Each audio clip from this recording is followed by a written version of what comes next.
TS inter 2025 results అన్నది ఎప్పుడు వస్తాయనేసి dates అనేది వీడియోలో అయితే చూసుకుందాం. ఇంకా వీడియోలోకి వెళ్ళిపోయినట్లయితే ఫస్ట్ ఆఫ్ ఆల్ నేను మీకు స్క్రీన్ పైన డిస్ప్లే చేస్తాను కదా, నేటితో ముగినున్న ఇంటర్ పరీక్షలు అండ్ ఇక్కడ క్లియర్ గా న్యూస్ అయితే ఇవి మీద జరిగిందనమాట. ఇక్కడ క్లియర్ గా ఇచ్చారు పేపర్ వాల్యుయేషన్ అనేది April 10th లోపల అయితే మనకు కంప్లీట్ అవడం అయితే జరుగుతుంది అనమాట. అలాగే పేపర్ వాల్యుయేషన్ సంబంధించి క్లియర్ గా ఇచ్చారు పేపర్ 1 జియోగ్రఫీ పరీక్షలు అంటే ఇప్పుడు అదొక్కటి మొన్న ముగిసిన ఇంటర్ పరీక్షలు అనేసి న్యూస్ అయితే ఇచ్చారు. అండ్ April 3వ వారంలో వెడలున్న పరీక్ష ఫలితాలు అనేసి అయితే ఇక్కడ ఇవ్వడం అయితే జరుగుతుంది అనమాట.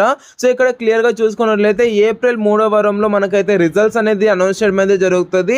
అండ్ ఇంకా ఎగ్జాక్ట్ డేట్స్ అనేది కావాలి బ్రో అంటే ఇలా 3వ వారం 4వ వారం అంటే కాదు, నాకు ఎగ్జాక్ట్ డేట్స్ అనేది కావాలంటే నేను స్క్రీన్ పైన డిస్ప్లే చేస్తాను కదా, April 10th మనకు పేపర్ వాల్యుయేషన్ అనేది కంప్లీట్ అవడం అయితే జరుగుతుంది. సో అండ్ ఇంకా 7 to 10 days అన్నది యొక్క మార్క్స్ అన్ని ఆన్లైన్ లో సబ్మిట్ చేయడానికి టైం అనేది చూసుకున్నట్లయితే మనకు అంటే థర్డ్ వీక్ లో